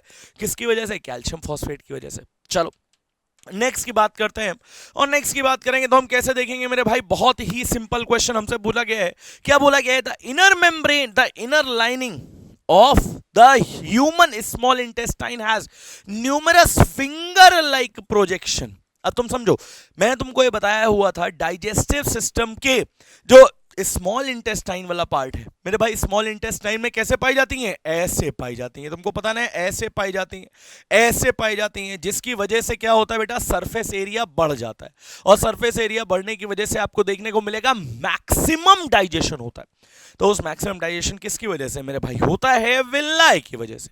और विल्लाई कहने का मतलब क्या है, विल्लाई वो पोर्शन है जो क्या करता है, जो मैक्सिमम डाइजेशन कराने में हेल्प करता है स्मॉल इंटेस्टाइन में। कंफ्यूज नहीं होना बिल्कुल भी। चलो नेक्स्ट की बात करते हैं। अब क्या बोला गया मेरे भाई तुमसे, देखो यहां पे बोला गया है which of the following represent disaccharide. अब तुमको पता है यार डाइसैकेराइड क्या है यार। देखो डाइसैकेराइड में अगर तुम देखोगे तो इसके एग्जांपल में सीधे आता है मेरे भाई, क्या आ जाएगा, यहां पर आ जाएगा माल्टोस और लैक्टोस, क्योंकि राइबोज नहीं है, जाइलोज नहीं है, ठीक है। तो ये तो सीधे गड़बड़ हो गया। ग्लूकोज मोनोसैकेराइड है, ये भी गड़बड़ हो गया। यहां पे स्टार्च और ग्लाइकोजन को देखोगे तो ये तो पॉलीसैकेराइड कंडीशन में आ रहे हैं, तो ये भी नहीं होगा। समझे बात। तो आंसर क्या हो गया बेटा, माल्टोस और लैक्टोस वाला। चलो नेक्स्ट की बात करते हैं। नेक्स्ट की बात करेंगे हम, तो हमको क्या देखने को मिलता है मेरे भाई, बोला गया है इसमें which one of the following organelle can be seen in the prokaryotic cell. भाई प्रोकैरियोटिक सेल, या हम बोलते हैं कि जो प्रिमिटिव सेल है उसमें हमको क्या देखने को मिलेगा, तो अब समझो यहाँ पे भाई प्रिमिटिव सेल में माइटोकॉन्ड्रिया नहीं देखने को मिल रहा है, मीजोसोम है वहां पे। डेफिनेट न्यूक्लियस, अरे यार प्रोकैरियोटिक तो डेफिनेट न्यूक्लियस कैसे होगा, तो ये भी नहीं है। राइबोसोम, हाँ यार राइबोसोम पाया जाता है, और कैसा पाया जाता है, 70S टाइप होता है, और मेरे भाई 70S टाइप का राइबोसोम ही पाया जाता है और कुछ नहीं है। तो आंसर क्या हो जाएगा मेरे भाई, राइबोसोम हो जाएगा, गोल्जी बॉडी वगैरह नहीं पाई जाती है। समझे बात? चलो नेक्स्ट की बात करते हैं, और नेक्स्ट की बात करेंगे हम, तो हम कैसे बोलेंगे मेरे भाई, बोला गया है यहां पे, क्या बोला गया है, बोला गया solution with a pH value of less than 7। अब तुमको पता है कि अगर तुम बोलोगे भाई यहां पर तुमने क्या रख दिया, यहां 7 रख दिया, 7 से 0 की तरफ जाओगे एसिड, और 7 से 14 की तरफ जाओगे तो क्या हो जाएगा, तो बेस हो जाएगा। तो अगर तुम्हारा पीएच वैल्यू लेस देन 7 है तो सॉल्यूशन कैसा हो जाएगा मेरे भाई, ये एसिडिक सॉल्यूशन हो जाएगा। समझे बात? ऐसे ही सिंपल सिंपल क्वेश्चन आपके आए हुए हैं, और यही क्वेश्चन आप लोगों ने बेहतरीन तरीके से अपने एग्जाम में अटेम्प्ट किए होंगे मेरे भाई। आई होप आप जितने बच्चे इस वीडियो को देख रहे हैं उनके क्वेश्चन बहुत ही अच्छी तरीके से सही हुए होंगे, और आप एग्जाम को क्वालिफाई करेंगे। ठीक है, तो बढ़िया तरीके से पढ़ते रहिए, खुश रहिए। थैंक यू सो मच, जय हिंद। ओके बच्चों, अब हमारा हिस्ट्री और पॉलिटी कवर हो चुका है, अब बारी है हमारे करंट अफेयर सेक्शन की। तो कम से कम 10-11 क्वेश्चन आपको करंट अफेयर में भी देखने को मिलेंगे। जैसे आपने हिस्ट्री में 20 क्वेश्चन कम से कम देखे, पॉलिटी में 14 से 15 क्वेश्चन आपने देखा, करंट अफेयर में भी 10 से 11 क्वेश्चन आपको मिलेंगे। जैसा कि मैंने कहा बहुत इंपॉर्टेंट सेगमेंट है करंट अफेयर। चले कुछ चीजें हम लोग देखेंगे कि which of the following pairs of the institute and their location are correctly match. Indian Institute of Advance Study क्या शिमला में है? दूसरा देखते हैं, Indian Institute of Public Administration New Delhi में है, Sushma Swaraj Institute of the Foreign Service Nainital में है। तो इस हिसाब से इसका करेक्ट आंसर, देखो बेटा ये नैनीताल में नहीं है तो तीसरा बाहर कर देंगे, तीसरा बाहर कर देंगे, तो उस हिसाब से हमारा Indian Institute of Public Administration New Delhi में है, Indian Institute of Advance study ये आपका शिमला में है। तो करेक्ट आंसर यहाँ पे हो जाएगा 1 और 2। ठीक है, तो आप इसी हिसाब से 26 का हम लोग यहाँ पे ए देख लेंगे। आइए 27 की तरफ बढ़ेंगे और अगला क्वेश्चन देखेंगे। यहाँ पे Erok Sim is the festival mainly celebrated by the Santhal community. ये मैंने आपको हिस्ट्री में भी पढ़ाया था। ठीक है, संथाल कम्युनिटी के बारे में बिल्कुल सही जवाब है यहाँ पे कि ये Erok Sim festival mainly celebrated by the Santhal community के द्वारा इसको सेलिब्रेट किया जाता है। और Sangken is the Buddhist festival celebrated in Arunachal Pradesh, बिल्कुल सही जवाब है, तो बोथ इसका करेक्ट होगा, तो सी इसका करेक्ट आंसर हो जाएगा। ठीक है, इसका सी करेक्ट हो जाएगा।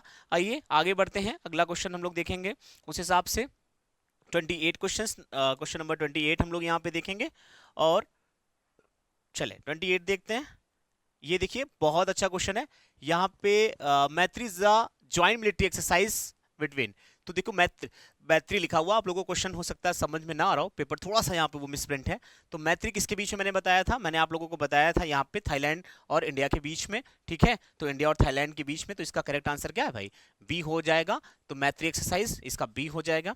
चलें देन 29 की तरफ बढ़ेंगे। Which of the following criteria granting special category status in the, अच्छा ये नहीं 29 नहीं करना है हम लोगों को, अब यहाँ पे 30 करना है, क्योंकि देखो जो करंट अफेयर्स का क्वेश्चन होगा बाकी आपके अश्वनी सर वगैरह कवर करवाएंगे। ठीक है, 31 भी नहीं करना, हमें 30 करना है यहाँ पे। और चलें आगे बढ़ते हैं, अगला क्वेश्चन हम लोग यहाँ पे देखेंगे। और क्वेश्चन नंबर 30 ये रहा। देखो थोड़ा सा ये हिस्ट्री का फिर से क्वेश्चन आ गया है, हालांकि Which who among the following is the founder of the Congress Socialist Party? आचार्य नरेंद्र, जवाहरलाल नेहरू, मोतीलाल नेहरू, अशोक मेहता। इसमें से ना अशोक मेहता है, ना मोतीलाल नेहरू है, ना जवाहरलाल नेहरू है। आचार्य नरेंद्र, जयप्रकाश नारायण और मीनू मसानी ने मिलकर के कांग्रेस सोशलिस्ट पार्टी की स्थापना किया था। तो हिस्ट्री में हम लोग इसको कवर कर चुके हैं, तो ये इसका करेक्ट आंसर हो जाएगा, 30 का ए वाला हो जाएगा। ठीक है, अब हम आगे बढ़ेंगे और करंट अफेयर के क्वेश्चन देखेंगे। नेक्स्ट क्वेश्चन हमारा 32 भी नहीं है, 33 होगा। ठीक है, हाँ ये है। चलें, एक स्टेटमेंट है उसमें बताना कौन सा स्टेटमेंट करेक्ट है हमारा। The government of India has discontinued the प्रधानमंत्री फसल बीमा योजना। This government of India has approved the continuation of the restructured weather based crop insurance scheme. Select the answer using the code given below. अब आपको बताना है कि इन दोनों में से कौन सा स्टेटमेंट बिल्कुल करेक्ट है।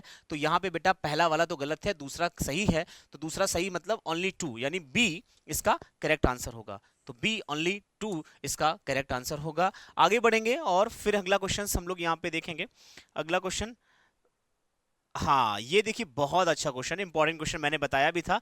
यूरोपियन यूनियन है, एपेक के बारे में पूछा गया है कि Asia Pacific Economic Cooperation, Association of South East Asian Asian Nation ASEAN के बारे में है, Free Trade Area of the Americas FTA के बारे में है। तो अब इनके इस्टेब्लिशमेंट ईयर्स के बारे में, ऑर्गेनाइजेशन और उनके ईयर्स के बारे में पूछा गया है। तो बहुत इजी क्वेश्चन है, तो चलिए इसको हम लोग यहाँ पे देख लेते हैं कि कौन सा होगा। कि पहला Asia Pacific economics corporation, sorry European union 1993 इसका, यानी कि चौथा वाला, ठीक है। तो हम लोग ए और बी बाहर कर देते हैं और अभी डी और बचा है। फिर है एशिया पैसिफिक इकोनॉमिक्स, यहाँ पे इसका तीसरा होगा 1989, इसका करेक्ट आंसर होगा। तो ए का चौथा और बी का तीसरा, ए का चौथा बी का तीसरा, अभी ये दोनों बने हुए हैं फिलहाल। Free association of the south East Asian Nation ASEAN के बारे में पूछा गया है, तो ये इसका 1967 होगा, यानी कि दूसरा वाला। और फिर लास्ट में ये बच रहा है, तो इस हिसाब से सी इसका करेक्ट आंसर हो जाएगा बेटा, सी इसका करेक्ट आंसर हो जाएगा, ठीक है। तो कुछ चीजें आप लोग एलिमिनेशन मेथड से सॉल्व कर लिया करें। आगे बढ़ेंगे और अगला क्वेश्चन हम लोग यहाँ पे देखेंगे। क्वेश्चन नंबर हम लोग 34 कर चुके थे, हाँ बहुत अच्छा क्वेश्चन है। अब मुझे बताइएगा 35th और 36 के बारे में। The book the Art of War was written by, किसने लिखा था? मैकियावेली की है, सबको पता है, मैं ठीक है। मैकियावेली की ये किताब है, बहुत ही फेमस है, the Art of war, Machiavelli. तो करेक्ट आंसर इसका ए हो जाएगा। आगे बढ़ेंगे बच्चा, आगे बढ़ेंगे, जल्दी से याद रखिएगा। विच one of the following military operation was not undertaken by India. अब इसमें से कौन सा इंडिया ने नहीं किया था? ऑपरेशन स्पाइडर वेब, बाकी सब हम लोग यहाँ पे कर चुके हैं, ठीक है। तो ऑपरेशन स्पाइडर वेब, तो बी इसका करेक्ट आंसर होगा, 36 का बी। चलें और 37 की तरफ बढ़ लेते हैं भाई, बहुत ही अच्छा क्वेश्चन है 37, ठीक है। Which of the following statement are correct about Arnala and anti submarine warfare shallow water craft के बारे में पूछा गया है। It is indigenously design in India, जी हाँ बिल्कुल सही जवाब है यहाँ पे, ठीक है। आगे देखेंगे और इस पर it is the name after the historic Arnala front located in Maharashtra, बिल्कुल सही जवाब है। तो पहला और दूसरा इसका एकदम करेक्ट आंसर यहाँ पे हो जाएगा, ठीक है। तीसरा देख लेते हैं। It has been build under the public private partnership of the GRSSB and LNT shipyard, ये गलत है, तीसरा वाला गलत होगा। तो तीसरा अगर हम बाहर कर देंगे तो उस हिसाब से पहला और दूसरा यानी 37 का हम लोग ए करेक्ट आंसर कर लेंगे। अब आगे बढ़ते हैं और करंट अफेयर्स का आज का लास्ट क्वेश्चन होगा। ये सारे क्वेश्चंस आपके ज्योग्राफी वाले सर आएंगे तब कवर कराएंगे, जो ज्योग्राफी का क्वेश्चन है, एनवायरमेंट का क्वेश्चन है। अब हम लोग 41 हैमर्स वाला देख लेते हैं। Which of the following statement about India's military arsenals is are correct, ठीक है। Hammer is the weapon system build for the Rafale fighter aircraft, ये आपको बताना है कि क्या सही है इसमें, ठीक है। उसका करेक्ट स्टेटमेंट आपको यहाँ पे बताने हैं। तो आगे बढ़ते हैं यहाँ पे करेक्ट स्टेटमेंट की तरफ, तो बिल्कुल सही जवाब है। और SCALP cruise missile is also known as the Storm Shadow, ये भी करेक्ट आंसर है। और BrahMos missile are build under a joint venture between India and Russia, BrahMos बिल्कुल सही है। तो उस हिसाब से तीनों सही है, यानी कि सी इसका करेक्ट आंसर हो जाएगा। तो 41 का हम लोग सी इसका करेक्ट आंसर हो जाएगा, 1, 2 और 3, ठीक है। तो इस हिसाब से हम लोगों ने हिस्ट्री के कम से कम 20 क्वेश्चन देखे हैं, पॉलिटी के 13-14 क्वेश्चन हम लोग ने कवर कर लिए हैं, और करंट अफेयर्स के 10 से 11 क्वेश्चन यहाँ पे हम लोग कवर कर लिए हैं। तो पूरा का पूरा ओवरऑल आप देख सकते हैं कितना बेहतरीन है हिस्ट्री, पॉलिटी, करंट अफेयर्स। चले अब हम लोग अपने नेक्स्ट क्लासेस में आपसे मिलेंगे। जितने भी बच्चे ने आंसर यहाँ पे किया कमेंट करके जरूर बताइएगा कि कैसा रहा पेपर, बहुत ही मजेदार पेपर था। ओके, थैंक यू, जय हिंद, जय श्री महाकाल। तो कैसे हैं हमारे सभी प्यारे सीडीएस एस्पिरेंट्स? तो आ गए हैं ज्योग्राफी के आंसर की लेकर के आप सभी के सामने। तो अभी हम लोग यहाँ पे डिस्कस करने वाले ज्योग्राफी की आंसर की। सीडीएस 2 2025 के एग्जाम में ज्योग्राफी के कौन कौन से क्वेश्चन आए और उसका सही आंसर क्या है, इसको हम लोग अभी हम यहाँ पे डिस्कस करने वाले हैं। ऑलरेडी सैप सर ने आप सभी को पॉलिटी और हिस्ट्री के करंट अफेयर के जो है आंसर की आप सभी के साथ शेयर कर दी होगी। अब हम लोग यहाँ पे डिस्कस करने वाले ज्योग्राफी के सारे आंसर की को। यहाँ पे सबसे पहला क्वेश्चन साथियों यहाँ पे क्वेश्चन नंबर 19 ही आया हुआ आपके एग्जाम में। कह रहा है ड्यूरेंट लाइन जो है ये किसको सेपरेट करने का काम करती है। देखो ड्यूरेंट लाइन इंडिया और अफगानिस्तान को अलग करती है, और इसके साथ साथ ये अफगानिस्तान और पाकिस्तान को भी यहाँ पे अलग करती है। तो इसका सही आंसर होगा वो है ऑप्शन नंबर बी, अफगानिस्तान और पाकिस्तान को अलग करती है ड्यूरेंट लाइन। तो option number B is a right answer यहाँ पे देखने को मिलेगा। अगला सवाल आइए यहाँ पे देखिए, क्वेश्चन नंबर हमारा है क्वेश्चन नंबर 31। इसके बाद सीधे बाकी जो हिस्ट्री के क्वेश्चन है, पॉलिटी के, करंट अफेयर के, इसके क्वेश्चन ऑलरेडी सैफ सर ने आप सभी के साथ यहाँ पे डिस्कस किया होगा। अगला क्वेश्चन साथी वो है, ये कह रहा सवाल में कि नीलगिरी, सूरत और वागशीर ये क्या है? ठीक है, ये टाइगर रिजर्व है जो गुजरात में है। ये जो है कॉम्बैक्ट कमीशन जो है इंडियन नेवी के द्वारा जो कॉम्बैक्ट कमीशन है वो है, या फिर बायोडाइवर्सिटी पार्क्स हैं जो इंडियन आर्मी मेंटेन करती है, या फिर टाइगर रिजर्व है जो इंडियन नेवी मेंटेन करती है। देखिए अगर हम यहाँ पे देखें, ये आईएनएस नीलगिरी, आईएनएस सूरत और आईएनएस वागशीर ये जंगी जहाज है भारत के, मतलब कॉम्बैक्ट शिप्स हैं, इसीलिए इसका सही आंसर वो है option number B is a right answer यहां पे देखने को मिलेगा। बी आंसर यहां पे हमारा सही आंसर होगा। आइए अगला सवाल साथियों, उसके बाद अगर हम यहां पे देखें क्वेश्चन नंबर 39 सवाल, अगर हम यहां पे इस क्वेश्चन को अगर हम देखें, इसमें कह रहा है क्वेश्चन के ऊपर कह रहा है कि क्वेश्चन में कि चंबल नदी के ऊपर इसमें से कौन सा स्टेटमेंट यहां पे सही है? सलाल, अलाल, Baglihar is on the Chenab river. देखिए अगर हम यहाँ पे बात करें, जो डैम यहाँ पे दिए हुए हैं सलाल, बगलिहार, ये सब चिनाब नदी पे यहाँ पे आपको देखने को मिलते हैं। ठीक है, तो दूसरा पहला पॉइंट तो ये कह रहा है। देखिए साथियों अगर हम यहाँ पे देखें स्टेटमेंट में, तो सलाल डैम तो चिनाब नदी पे है, बगलिहार भी चिनाब पे, लेकिन ये अलाल कोई डैम नहीं है चिनाब नदी पे, इसलिए यहाँ पे ये स्टेटमेंट क्या है, पहला स्टेटमेंट यहाँ पे गलत हो गया। दूसरा, Baglihar dam is the greatest dam then the Salal. ठीक है, तो सलाल डैम से बड़ा कौन सा डैम है? बगलिहार डैम। ये पॉइंट तो बिल्कुल सही है। ठीक है, इसलिए यहाँ पे ये स्टेटमेंट यहाँ पे सही है। तीसरा पॉइंट यहां पे कह रहा है सलाल डैम जो है ये ऑपरेट करता है Jammu Kashmir power development corporation, वहीं बगलिहार को ऑपरेट करता है एनएचपीसी। ठीक है, अगर यहां पे देखें साथियों, तो ये सलाल डैम को मेंटेन करता है एनएचपीसी और वहीं पे बगलिहार को मेंटेन करता है जम्मू कश्मीर पावर डेवलपमेंट। यहां पे ये उल्टा दे दिया, इसलिए यहां पे ये स्टेटमेंट यहां पे रॉन्ग होगा। ऑप्शन होगा option number C, two only is a right answer. तो ये पॉइंट आप सभी को यहां पे ध्यान रखना है। ठीक है, आइए इसके बाद चलते हैं, अगला क्वेश्चन हमारा है question number 51।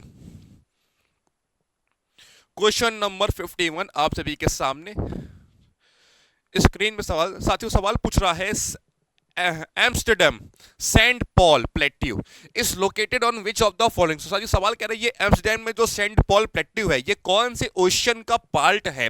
Arctic ocean, north Atlantic ocean, southern ocean, southern Indian ocean, या फिर साउथ पैसिफिक ओशियन। देखिए अगर हम बात करें साथियों एम्स्टर्डम साथियों, ये जो शहर, ये जो देश है, ये आपको देखने को मिलता है साउथ इंडियन ओशियन में, तो इसलिए सही आंसर साथियों वो है आपका option number C is a right answer.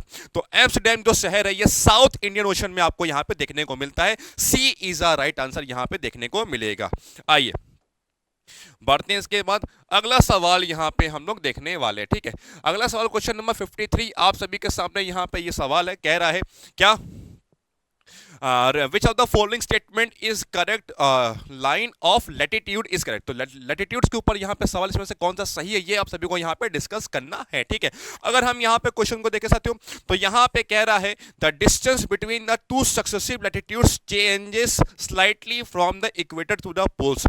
अगर हम इक्वेटर से पोल्स की तरफ जाएंगे तो डिस्टेंस बिटवीन जो latitudes है वो समय के साथ चेंज होती है। तो यहाँ पे ये स्टेटमेंट यहाँ पे रॉन्ग है। latitudes के बीच में कभी डिस्टेंस चेंज नहीं होती, वो हमेशा हर जगह सेम रहती है, इसीलिए पहला स्टेटमेंट यहां पे हमारा क्या है, रॉन्ग है। अगर हम आए यहां पे अगले क्वेश्चन के ऊपर साथियों, अगला क्वेश्चन यहां पे कह रहा है जो parallel latitudes are drawn at a interval of 1 degree. ठीक है, अगर हम हर 1 डिग्री के जो है इंटरवल पे अगर हम एक लैटिट्यूड को ड्रॉन कर रहे हैं, बना रहे हैं, total number of parallel 10 drawn, जितने हम पैरेलल बनाएंगे वो होंगे इक्वेटर को मिला करके 179। तो यहां स्टेटमेंट बिल्कुल सही है साथियों। अगर इस क्वेश्चन को अगर आप देखें, जो ये पैरेलल्स होते हैं इनका मतलब, पैरेलल्स का मतलब यहां पे हम बात कर रहे हैं सर्किल का, मतलब जो चीजें गोल होती है उसी को हम लोग यहाँ पे पैरेलल्स के नाम से यहाँ पे हम लोग जानते हैं। ठीक है, हालांकि लैटिट्यूड्स की अगर हम बात करें वो टोटल 181 मिलती है, जिसमें से 2 जो होती है वो पॉइंट्स होती हैं, वो सर्किल नहीं होते, इसलिए उन 2 को निकालेंगे तो बचेगा 179। तो यहाँ पे दूसरा यहाँ पे सही है, पहला यहाँ पे रॉन्ग है। Option number B is a right answer यहाँ पे देखने को मिलेगा इस क्वेश्चन का यहाँ पे सही आंसर। ठीक है, अगला क्वेश्चन साथियों उसके बाद है हमारा क्वेश्चन नंबर 54।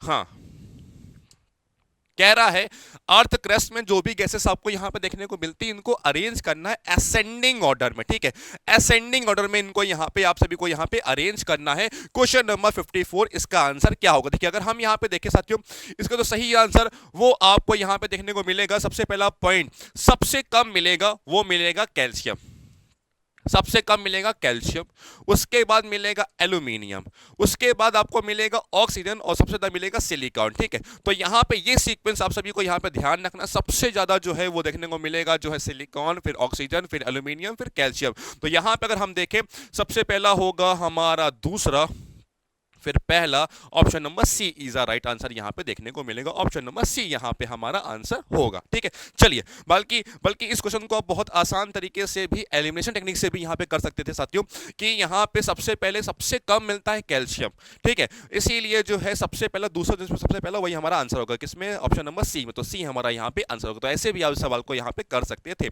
आइए अगला सवाल साथियों जल्दी से यहां पे देखते हैं। अगला सवाल कह रहा है कि यहाँ पे ये आइलैंड्स दिए हुए हैं, इनको बताना ये कौन से आइलैंड्स किसका यहाँ पे पार्ट हैं, ठीक है। तो इस क्वेश्चन का आंसर देखिए, अगर हम यहाँ पे देखें साथियों, ये हमारा क्वेश्चन नंबर 55 जो है, इसका अगर हम यहाँ पे आंसर देखें तो सबसे पहला पॉइंट जो आप सभी को यहाँ पे ध्यान रखना, देखिए अगर हम बात करें साथियों कैमरोस, जो ये कैमरोस है, ये आइलैंड आपको देखने को मिलता है कहाँ पे? अफ्रीका में, ठीक है। तो ए का दूसरा जिसमें हो वो हमारा यहाँ पे आंसर होगा। इन तीनों देखिए, डी का तीसरा है, तो डी का तीसरा इन तीनों मतलब जो है अंडमान निकोबार जो है, अंडमान आइलैंड जो है ये इरोशन प्लेट का यहाँ पे पार्ट हो गया। अब देखो श्रीलंका लिखा हुआ, श्रीलंका हमको पता है ये इंडो ऑस्ट्रेलियन प्लेट का यहाँ पे पार्ट है, तो सी का पहला चौथा जिसमें हो, सी का चौथा ऑप्शन नंबर सी में, तो सी हमारा यहाँ पे आंसर होगा। तो ऑप्शन नंबर सी यहाँ पे राइट आंसर होगा 2413, ठीक है। कैमरोस अफ्रीका में है, ठीक है। अगर हम देखें बैफिन, ये नॉर्थ अमेरिकन में हो गया, श्रीलंका इंडो ऑस्ट्रेलियन का पार्ट हो गया, और अंडमान निकोबार यूरेशियन प्लेट का यहाँ पे पार्ट आपको देखने को मिलेगा। तो ये पॉइंट आप सभी को यहाँ पे ध्यान रखना है, ठीक है।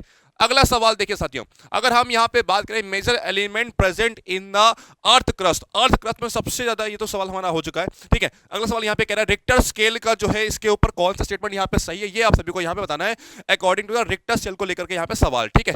अगर हम यहाँ पे देखें, if it is the intensity of the scale on a earthquake, ये अर्थक्वेक की इंटेंसिटी को बताने का काम करता है। ऑप्शन नंबर पहला ये कह रहा है। दूसरा पॉइंट यहाँ पे साथी वो कह रहा है कि ये बताइए भैया कि Richter scale the amount of energy release during the earthquake, कितने अमाउंट ऑफ एनर्जी रिलीज करता है, इसी को हम लोग रिक्टर स्केल के नाम से यहाँ पे हम लोग जानते हैं। देखिए अगर हम बात करें रिक्टर स्केल साथियों, इसका काम इंटेंसिटी मेजर करने का नहीं, इसका काम जो है मैग्नीट्यूड को मेजर करने का है, मैग्नीट्यूड को मेजर करने का।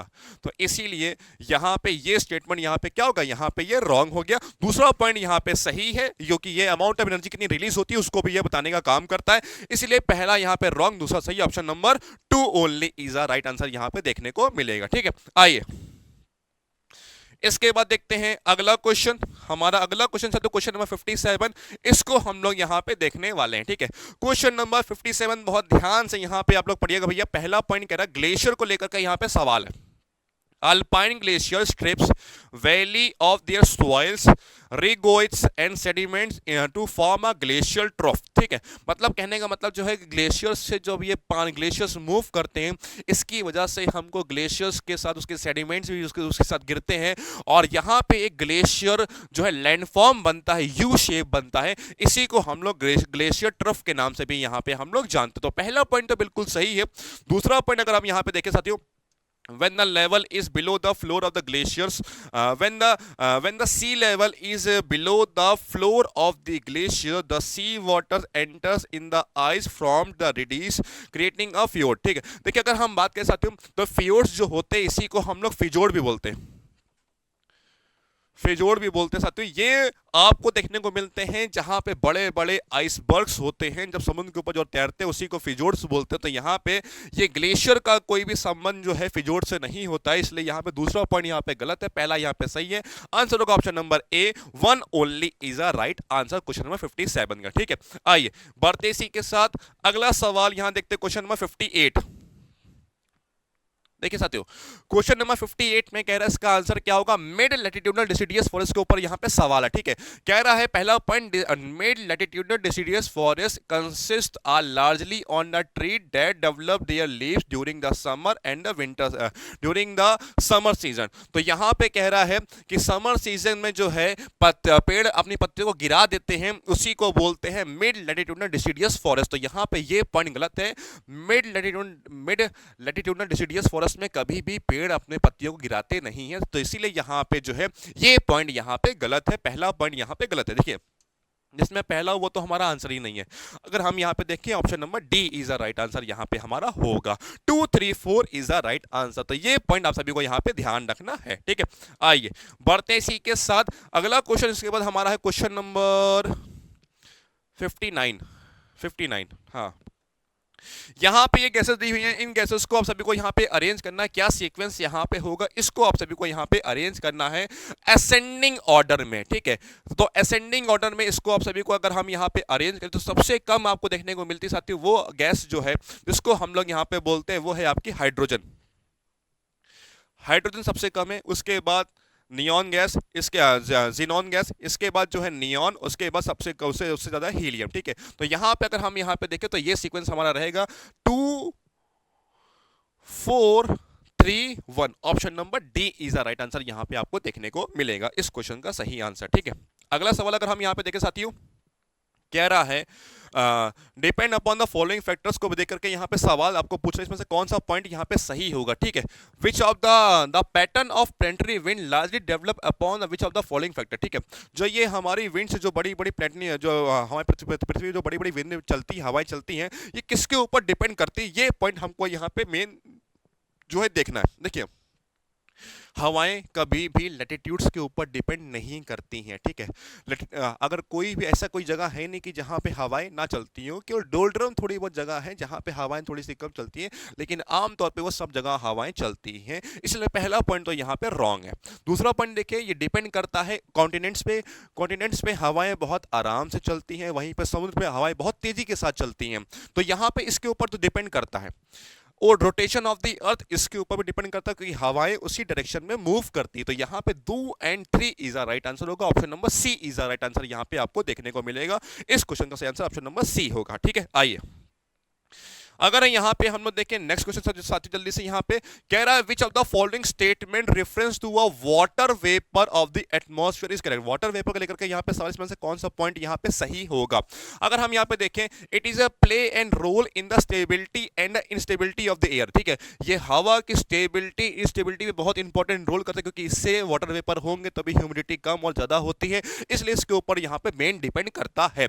अगला पॉइंट अगर हम यहाँ पे देखें, it act like a blanket, ये ब्लैंकेट की तरह काम करता है हमारे अर्थ की, इसकी जिसकी वजह से हमारी अर्थ बहुत ज़्यादा गर्म और बहुत ज़्यादा ठंडा नहीं हो पाती। तो इसलिए यहाँ पे दोनों पॉइंट यहाँ पे सही है। आंसर होगा ऑप्शन नंबर सी, बोथ 1 और 2 इज अ राइट आंसर।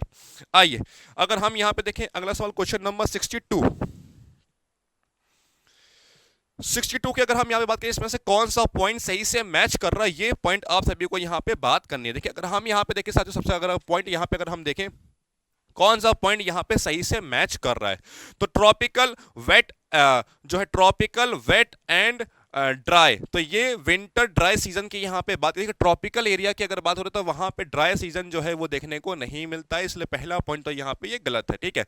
अगर यहाँ पे देखें मिड लैटिट्यूड जो स्टेपी क्लाइमेट होता है वो हमेशा ड्राई क्लाइमेट होता है, तो यहाँ पे सेमी एरिड और ड्राई, ये पॉइंट तो बिल्कुल सही है।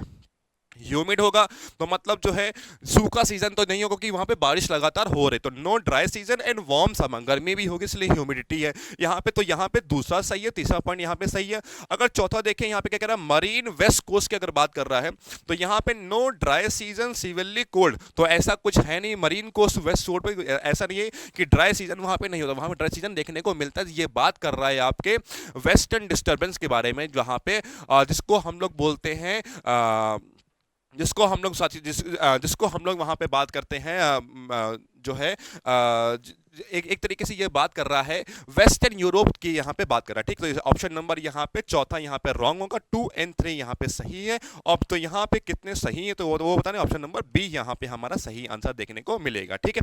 चलिए अगला सवाल जिसको हाँ इसको साथ इसको बोलते हैं मेडिटेरियन टाइप क्लाइमेट। तो यहाँ पे मेडिटेरियन टाइप क्लाइमेट जो है देखने को मिलता है मिड जो है मरीन वेस्ट कोस्ट में। तो यहाँ पे ये पॉइंट यहाँ पे गलत हो जाएगा, इसलिए ये गलत है यहाँ पे। चलिए अगला सवाल अगर हम यहाँ पे देखें तो कह रहा है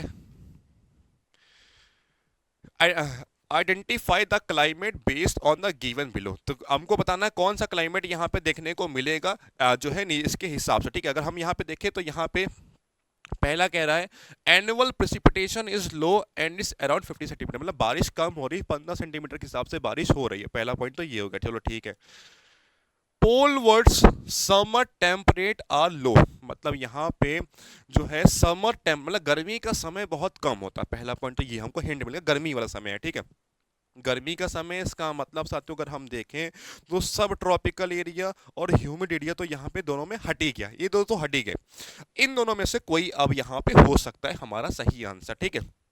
चलिए develop in a pronounce winter anti cyclone and the weakening in the summer set in the monsoon likely reversible of the winds in this region, ठीक है। अगर हम यहाँ पे बात करें साथियों तो यहाँ पे ये किस चीज की बात, देखिए अगर हम यहाँ पे बात करें साथियों तो यहाँ पे दो ऑप्शन है, टुंड्रा और cold climate with driest winter, ठीक है। मतलब यहाँ पे ठंडियों के समय में बारिश कम होती है। तो अगर हम यहाँ पे देखें ड्राई विंटर मतलब ठंडियों के समय में बारिश कम होना, इसका मतलब क्या है, बारिश कम हो रही है यहाँ पे। तो इसीलिए ऑप्शन नंबर सी यहाँ पे हमारा सही आंसर आपको देखने को मिलेगा, सी इज अ राइट आंसर। अगला सवाल आइए यहाँ पे हम जल्दी से यहाँ डिस्कस करें जल्दी से। अगला सवाल अगर हम यहाँ पे देखें साथियों, कह रहा है कॉटन टेक्सटाइल इंडस्ट्रीज के ऊपर यहाँ पे सवाल है। तो यहाँ पे कह रहा है question number 64, cotton textile industries has over spread on the other parts of the country beyond Gujarat and Maharashtra. कह रहा है तो कॉटन इंडस्ट्रीज है हमारी वो गुजरात और महाराष्ट्र के अब आगे यहाँ तक हमारे यहाँ पे बढ़ चुकी हैं, ठीक है। पहला पॉइंट तो ये कह रहा है। दूसरा कह रहा है raw cotton is not a weight losing raw material. तो रॉ कॉटन होता है वो वेट लूजिंग रॉ मटेरियल नहीं, मतलब वो समय के साथ अब उसकी कमी जो है वो कम, समय के साथ वो कम होने लगता है, ऐसा कुछ नहीं है। ऐसा है कॉटन अगर हम रखेंगे रॉ मटेरियल को समय के साथ जो है वो खराब होने लगता है और समय के साथ कॉटन सड़ने लगता है, इसीलिए यहाँ पे ये पॉइंट यहाँ पे गलत है। दूसरा पॉइंट, पहला पॉइंट यहाँ पे सही है और इसका आंसर होगा option number A, one only is a right answer, ठीक है। चलिए